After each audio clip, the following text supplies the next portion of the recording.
আলা দিলে চারাক পাইছ কত আমার ভাগ্য আছে বুঝছ না এই কত বড় একটা ইয়ে আছে না আসলে তুই মনে আলা ধরে চারাক পাইছ আরে না বললাম তাহলে কি হয়েছে তুই তো খুশি আরে আমি অসরকারি চাকরি পেয়েছি বুঝছ কি কর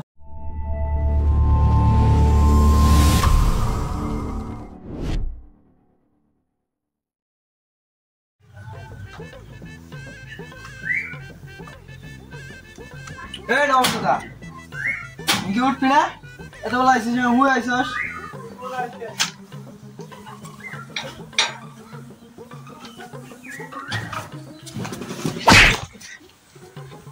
চাকরি বাকরি নাই ওরকম হুয়ে খালি ঘুমাস বেলা বাজে কয়টা এখন তাই কি হয়েছে ঘুমানো যাবো না দিলে চাকরি বাকরি নাই একটা ডেয়া বসে দেয় না ঘুমাই যাচ্ছে বাচ্চা তোর বাচ্চা বন্ধ বাচ্চা থাকা এবার করো আজকে থেকে বাড়ি যাবো না আমি আর বাড়ি যাবো না চাকরি বাকরি নিয়ে বাড়ি যাবো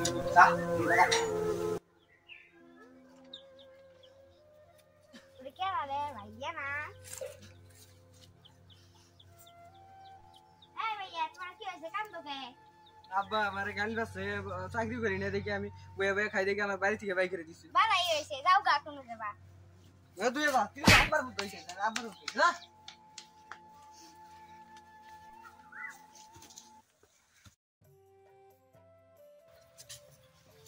আইরে গরম পড়ছে রে আইরে গরম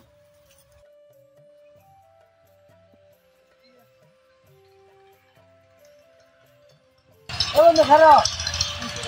ওই যে খুশি নিয়ে যাবে নিচে দাও কে বস্তা বেশি লেগে রে আরে না কে বস্তা এই কে বস্তাটা কি নিয়ে যাবে তাহলে কিছু আলা দিলে চারাক পাইছ কত আমার ভাগ্য আছে বুঝছ না এই কত বড় একটা ইয়ে আছে না আসলে তুই মনে আলা ধরে চারাক পাইছ আরে না বললাম তাহলে কি হয়েছে তুই তো খুশি আরে আমি অসরকারি চাকরি পেয়েছি বুঝছ কি কর অসরকারি চাকরি বলতে এতদিন শুনছি সরকারি চাকরি এতদিন শুনলাম সরকারি আর বেসরকারি কোনোদিন তো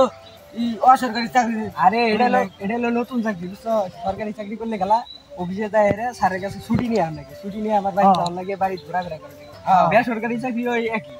কিন্তু এই অসরকারি চাকরি করলে গেলা আমি স্যারের ছুটি দিয়ে আসি বুঝছো স্যারের ছুটি দিয়ে আয় আমি তো ঘুরি ফিরি তারপর মনে কর যে মেলার মেরি বেতন মনে কর বেশি জীবনে মেলা কিছু শুনছি রে বন্ধু তোর মতন অসরকারি চাকরি কোনোদিন শুনিনি বন্ধু আমার একটা চাকরি ঢুকে দেয় বন্ধু থাক তাহলে আমরা বাড়ি দিয়ে গেলি এ বন্ধু রাজগা এটা কথা কয়ে যাবো না এত থাকবে বুঝতে আঙ্গুরের চাকরির ব্যবস্থাটা করে হ্যাঁ বাড়ি যাই আমার বাড়ি যাই আচ্ছা তো তুমি তাহলে পরে কথা কইরো আরে আমি কিন্তু বিরোধ বাড়ি পাইছি আরে আমার আব্বা তো আমার বাড়ি থেকে বাইক দিছে না বাড়ি থেকে হয়েছে তখন বাইক দিছে তার জন্য তো চাকরি নেবার গেছি চাকরি নিয়ে হেরা এলাম এখন আর বাড়ি যাম না আমি নতুন একটা ফ্ল্যাট কিনছি আমি আর বাড়ি যাম না আচ্ছা